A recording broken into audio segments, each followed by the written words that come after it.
So, welcome to the show, everybody. This is GuitarsOk. We're streaming from Oklahoma, Tulsa, Oklahoma area. Yeah, so, Oklahoma. In case you're wondering why we have the big OK, it's from Oklahoma. So, those of you just tuning in for the first time, please check us out and subscribe. Click like, share. We really appreciate it. It's all about views on YouTube, and we really love the viewers. And if you have any comments, leave them below. We'll put links to anything we're discussing today in there as much as possible. We'll have our email in there, right, Homer? Right. So, by the way, I'm Mac. I'm Homer.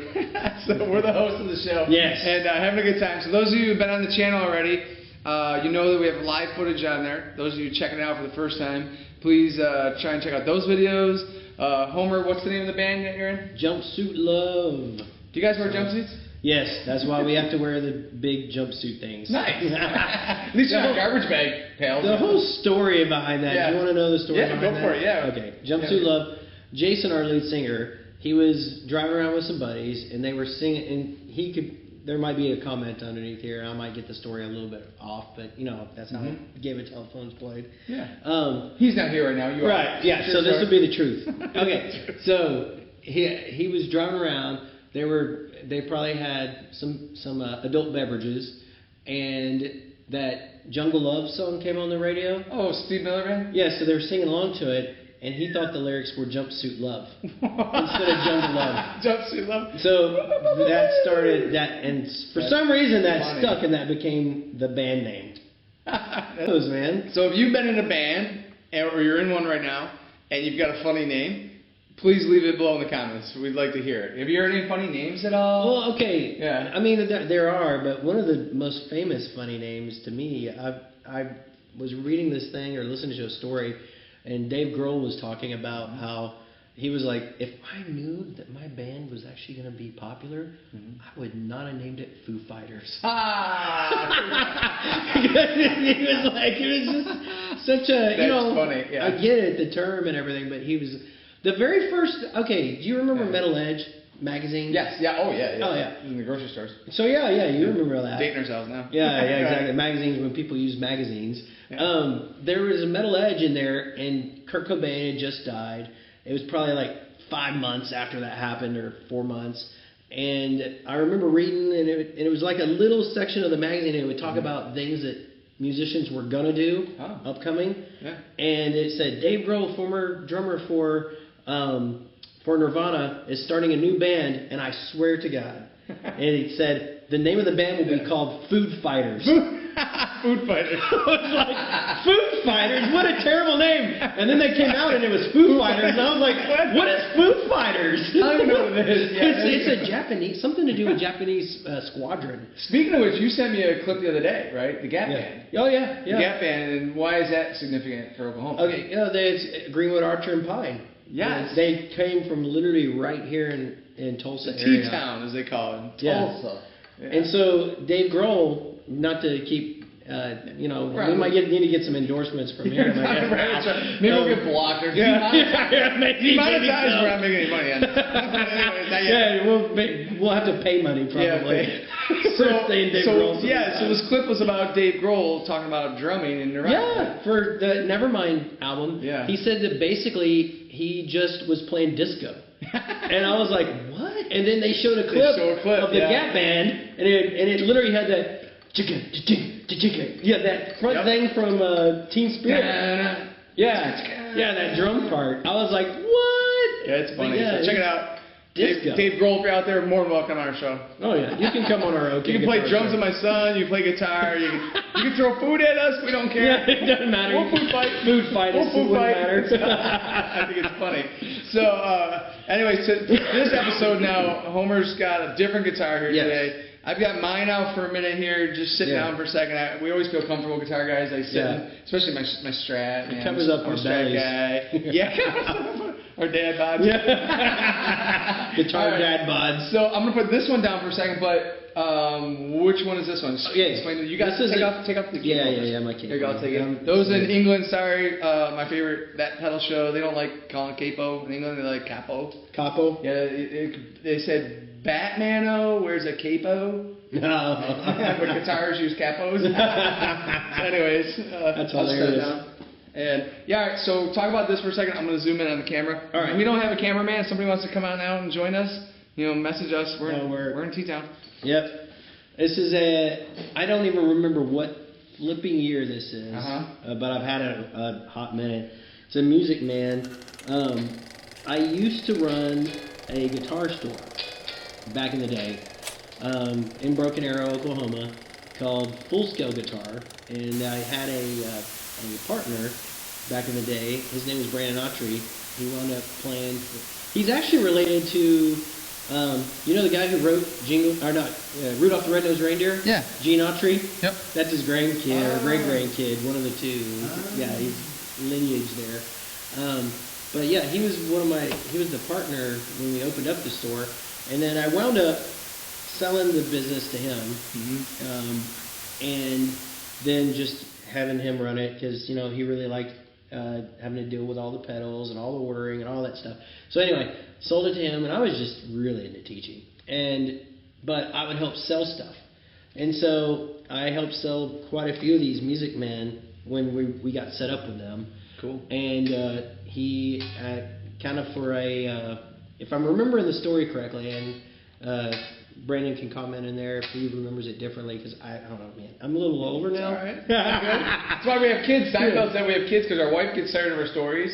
So we have kids to tell a story, and that kid gets tired of them, so we have another kid. Now I've got grandkids, so Charlie, I'm coming for you, buddy. Get ready, these stories are happening. So he gave me this for selling so many guitars. Wow. And cool. and it was just really nice gesture from him too. But I've used it for so many years. I actually gave it to my firstborn for a while when he was starting to play, and then it wound up sitting in the corner of his bedroom so much, and I accidentally, the reason why, well, also I have Irish blood, but Irish tots. Yeah. Scottish tots. Scottish. Well, that's the thing is my DNA came back and it said I was Irish, and then the next year it came back and it said I was Scottish. So I don't know. I don't know what my people did. I don't know what my people did. Yeah. Okay, this is actually covering up. I accidentally shot this guitar with my son's airsoft gun. What? It's airsoft gun. There's a big old airsoft BB right underneath here. That's funny. So that's the bandage. Can't even tell. No, you can't That's tell. awesome. No one would know except for me now. So look at the bridge. You got to flat that. You're locked in. I screwed it all the way in. Yeah, I had to turn crank off. I screwed it all the way in so it'd be hardtail, basically. Yeah, basically hardtail. You only go a certain way with it then, right? So those of you guys that play with the whammies, I do. I've got mine floating a little bit. Yeah, but yours is locked down. So what's the advantage of that? Okay, so I'm going to tell you why I've done that, and it could be, back to the. Have you ever heard that story about this lady was talking about how she was getting the baking ingredients for this? It was like a meatloaf or something like that. Okay. The artist meatloaf? Yeah, well, some meatloaf that her family, and so her mom always cut the end off, right? Right. And so she was baking it later in life, and she kept cutting the end off. And come to find out, she asked her mom why she did it. And she was like, "Oh, I didn't have a meatloaf pan big enough to fit it. So that's why I always did it." She was like, "I thought that it was something special." Okay, so it might be one of those things.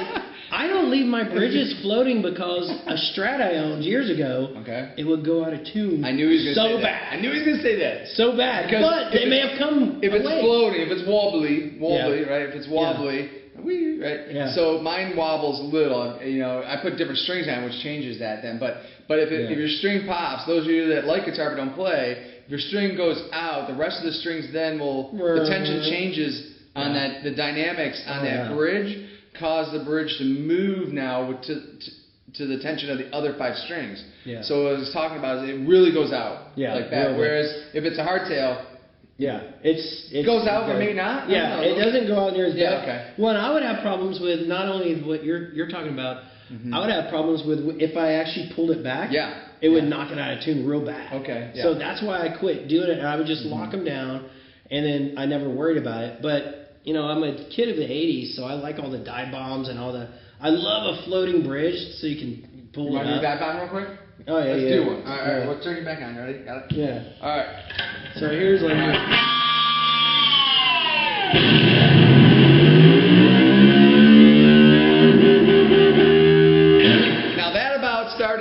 songs in my head. And if you know a song that started in your head, leave it in the comments below. I don't know. I'm thinking like a Steve Vai, some White Snake. I mean, the list goes on. I mean, Steve Vai was in White Snake for a while, but I like John Sykes.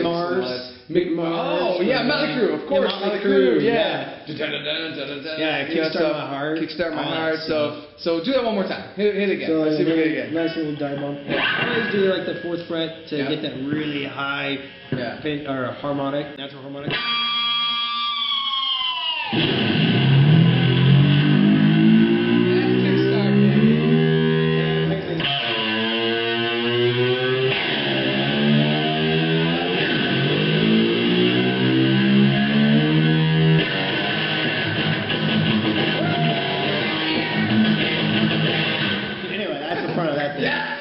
Played that in like Dwight on The Office, right? When he's getting ready to go in for a seance. That's the song he plays. He's jamming in he's jamming in his Firebird. Do you remember that? Oh yeah, I do remember that. He's got Kickstart My Heart going. And anyways, now you're driving me back to my youth. So I jump out of airplanes for a living. Camaro rock was Camaro was it. My Camaro. Zook, you out there, buddy? Comment, man. You had the better Camaro. You had a nice one. What do you have? Yeah, it was a red one. Jim, you have to comment, man. I know you're watching. You already watched our other videos. You have to comment below. What year? 87, maybe, I want to say, Jim. 87. Maybe 87. Mine was 86, blue with the V6. His was an V8. And his was time-stamped underneath when I believe in the production line when it finished. Really? So it wasn't an IROC, but it was another version. Was it Type LT or something? I don't know. It's been a while. You're going to have to comment, man. Jim, comment below, Zippy. Come on, Zip. His name. We grew up together. Yeah, Zippy, man. He's always on YouTube. He's streaming all the time. Oh, all right, back to the guitar. So what type of pickups we got? Man, they look like humbuckers. Duncans, if I remember correctly. Okay, yeah. If I remember correctly, I think that these are Duncans. Okay. But yeah, they're both humbuckers, and it's a 5-way selector, so you know you get the kind of stratty tones. So go through one. Is this one? Yes. This one is Rock Fest. Then a little strattier.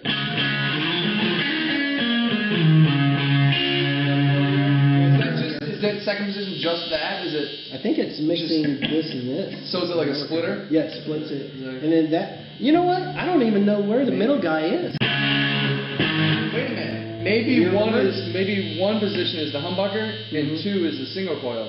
Maybe. Yeah, that might be. And then 3 is both of these together. That would make sense.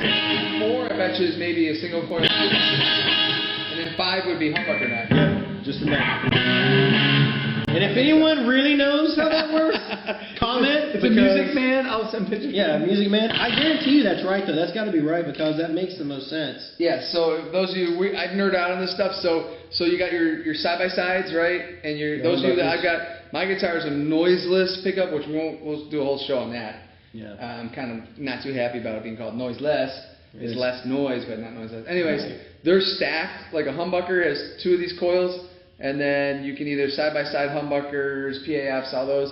But you go to single coil, and the noiseless single coil is just 1 row, and noiseless is supposed to be like 2 stacked. So what you can do with the doubles is you can get sound from both, called the humbucker pickup, which is supposed to get rid of that noise that the single coils have, right? Yeah. So like listen.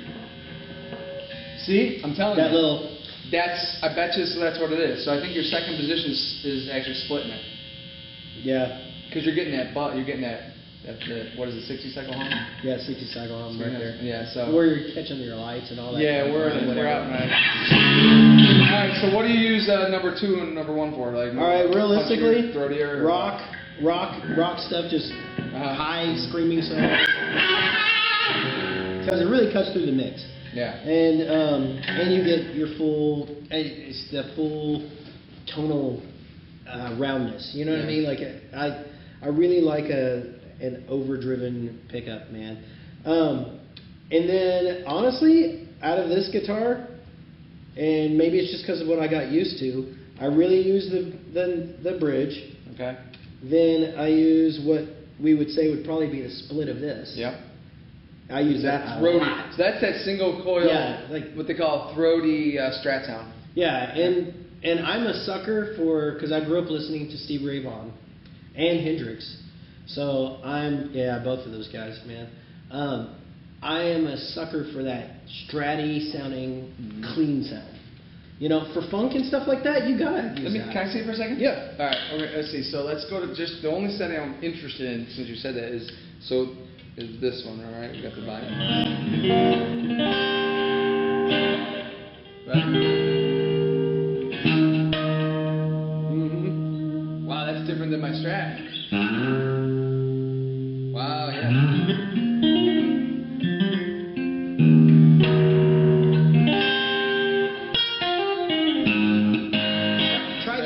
Try the neck with that. Try the full neck? Yeah. Which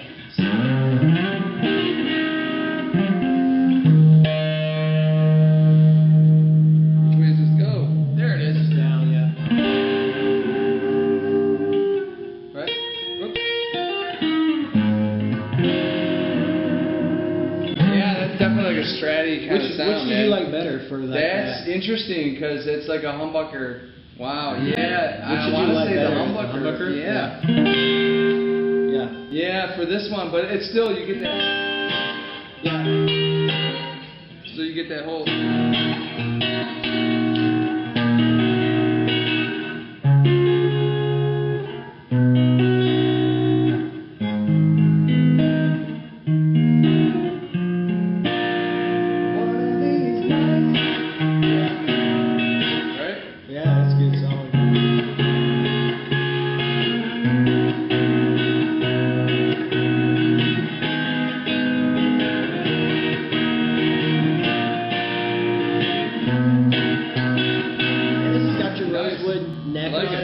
Fingerboard. Yeah. Rosewood fingerboard. Yeah, I noticed you have a maple. I used to do rosewood. Yeah. And this new one I've got I like that throaty sound. So those of you guys out there that if you played a Music Man or have a Music Man, comment below too and tell me what you guys think. What position do you use it in? So if you're going with that throaty sound, you're on top. Yeah, like you're up on the neck. So so like playing in the band I play in, we play all kinds of stuff. Yeah, you guys are all over the board. All over. I mean, they're playing Chris Stapleton to Take Me to Funky Town or something. Funky Town. They're like, I mean, you guys are all over the board, man. That's what I was gonna say for like funk or R&B or whatever. I need almost that. Stratty.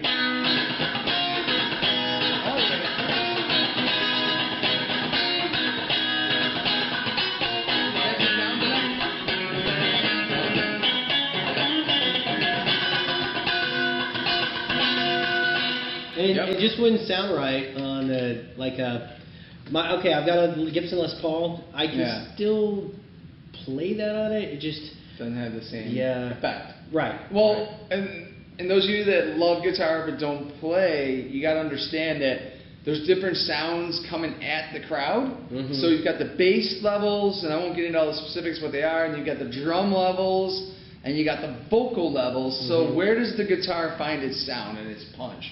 Yeah. Most of the time, it's in a mid boost. Yeah, It's like a mids. Mids and highs, really. So like the Clapton guitar years ago had a mid boost in it. We're using the exotic pedal, Soul Driven. Absolutely love it. Mm-hmm. Love that pedal right there. And that's got a mid boost in it. So I was messing with the pedals earlier for him. Yeah. I was punching you up in that. You're playing over Liam.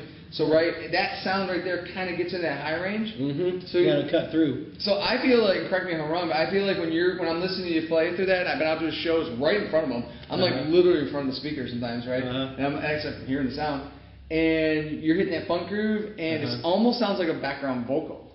Yeah. Does that make sense? That? You're he's punching into like a higher register. Yeah. And that's what guitar has to do, right? Mm-hmm. And we won't get into that. Could be a whole episode on why guitars sound the way they do and why pedals have come out the way they have and everything. It's not just for fun. Right. There's a reason for it. Right.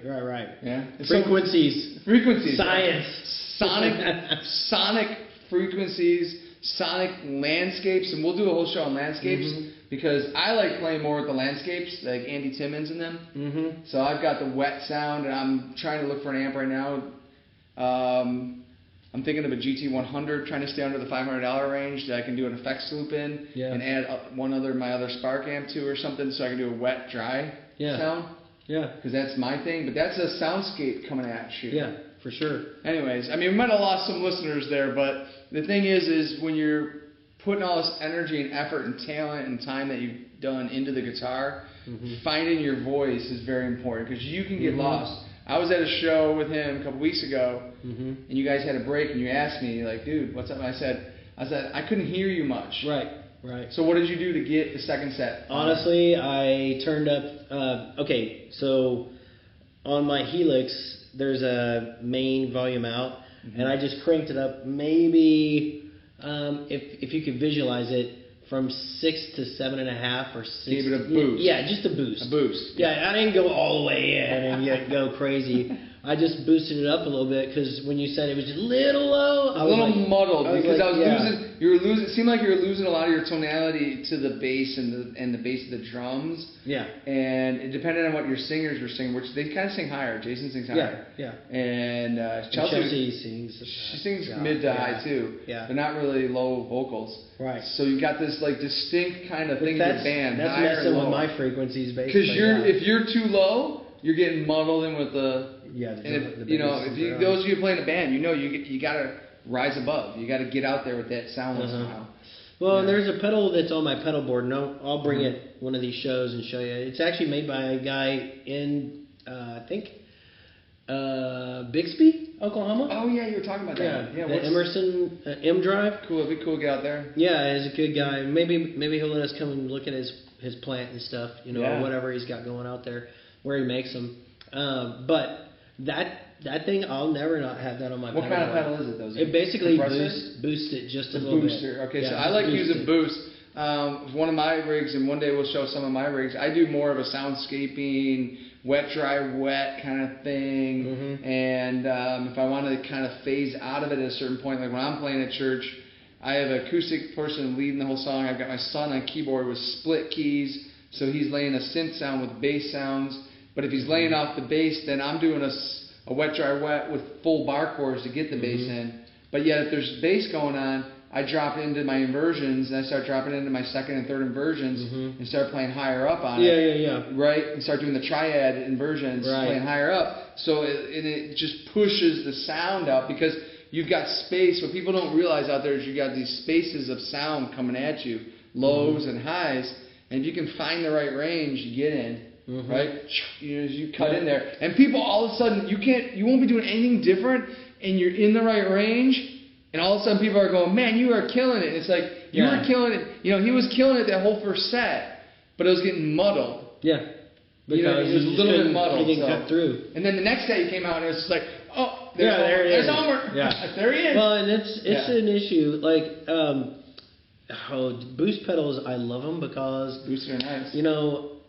And no offense to sound guys, because it's going to sound offensive. No, go ahead, go for it. Basically, a boost pedal to me, because I try to get people to figure out how to make one before that one came out, and that one came out and did exactly everything that I wanted it to do. Okay, I'm just gonna say it. Yep. The Soundman Sucks pedal. Because they don't boost you. Yes. They don't know the songs. Yes. They don't know when you're gonna take a lead. Yep. So you need to have just enough to boost it out in front, so they go, oh wait, something's happening. It's too much, and then they flatten you out. Yeah, and then they'll drop you down. Yeah. So you're boosting mids, and they're scooping it. Yeah, and then they're like, but at least they know something's happening until, because like I played at so many churches, and I'll be like, dude, how did that solo come out? And they're like, you did a solo?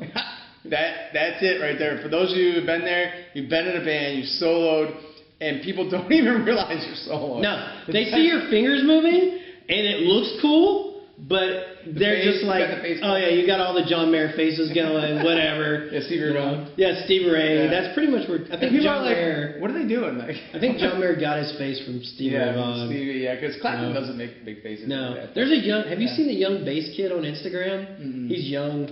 He makes probably worse faces than John Mayer or. Somebody makes a terrible face while they're playing, man. Post them. Hey, I do it Noah too. Moses is going to be watching, man. Noah, you are a killer, man. You got harmonica going, so people can't see your face as much when you got that harmonica, but you're jamming, man. I know you got some faces. You're going to be on the show, too, man. We'll get Noah. What does a harmonica face look like? Oh, my God. So he gets this harmonica thing going. If I can get one, I'll get a still photo and insert it in here. Right now. Okay, so that might be the spot if I do it right. It'll show up. And Noah's like, he's just like getting on it. Noah's he is such an amazing... Noah Moses and the Flood is the band. You guys check him out on Instagram. good friend of mine. He's out in North Carolina now. He was in Buffalo. Played for my nonprofit group live. Mm-hmm. Oh my gosh, when they get on that, he's a big Kim Wilson fan from Fabulous Thunderbirds. Oh yeah, yeah. You know, just tearing it up, man. So, but they make faces doing the harmonica. It cheats because they can't really see it. They cover it up. Yeah. So talk about this for a minute. I've noticed we got a smaller headstock, so bring that a little bit more into the picture.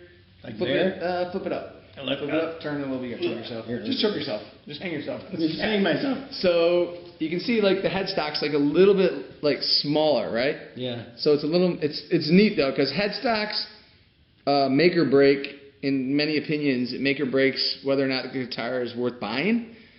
Because it's not just about sound quality, it's about playability, and it's about aesthetics. Am I right? Yeah, yeah. And if you're in a guitar store, generally it's your eyes go to the aesthetic quality, then you go to the playability, and then you go to the sound quality. Generally is what I notice. Yeah. Yeah. So with that being said, this is a smaller one than most, but it actually looks pretty cool. It's got some cool. Yeah. Got some cool cuts. It's got the locking tuners. It's got a straight pole. Yeah. So possibly there's argumentation that it doesn't matter. Not sure, but could possibly keep it more in tune with a straight pole, right? Dude, this thing barely goes out of tune. Yeah, and he's got the locking. Those tuners, I love them. Oh man, this is made in San Luis Obispo. So I've been a part of the Vineyard Church lately, and they have big vineyard music stuff down there. Yeah, San Luis Obispo. You got locking tuners. I like the little knobs, little heads on them. The heads are pearl. They're like mother of pearl, maybe. It's a beautiful guitar, and it plays so great. We'll start the bidding at $6,500 for my nonprofit. Yeah, for the nonprofit. And that's the HAVE project, HAVE project, for real. Helping assist veterans every day. Check me out on Facebook. And all right, so enough said about all the minutia about this. Do they still make these? You know? I assume they do. I assume they do because this was, if I remember correctly, this was like Eddie Van Halen's thing. That's exactly what I was thinking. It kind of reminds me of the EVHs, the Music Mans. But then he went on his own, right? Did he go on his own and pull away from the EVHs and stuff? Yeah, with the PV amps with the 5150s and all that stuff. I remember like when these things first came out, I thought they were a little. They had a little curve to the top of maybe a little bit. I don't know. I might be misremembering that. This has a little bit of a body curvature cut out, unlike the Tellys, the T-Styles. I'm a Strat guy, so the S-Styles for me have that nice curvature with my little belly and stuff. It feels good. So. Well, if you think about it, the way this was designed, if I'm remembering correctly, Van Halen had some input on it. He was like the rock guitar, but he also played a Les Paul too. Okay, yeah. At times. Right. So it's kind of like a mixture between, what I get from it is it's a mixture between like a Strat Telly hybrid mixed with a Les Paul. Nice. So let's see what we got on this. Let's see if we can. That's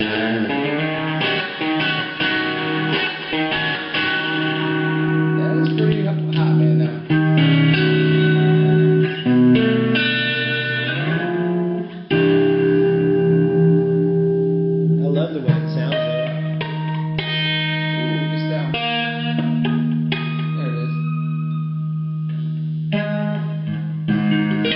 Pretty nice. All right, Homer, play us out, buddy. All right. I'm gonna mess around with some effects here for a second. Let's start off with no reverb, no delay. We're just gonna do the soul driven for a second.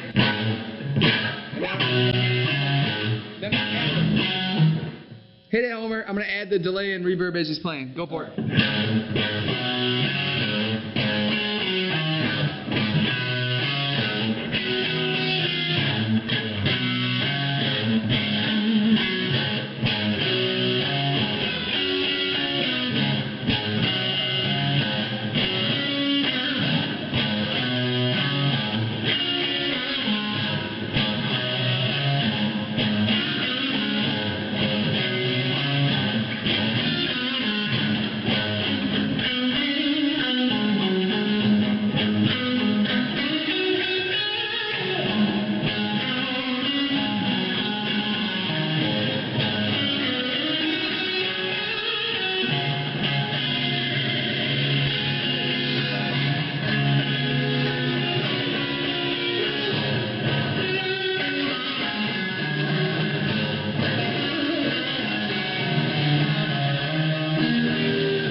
Amen. See you later, guys. Please subscribe.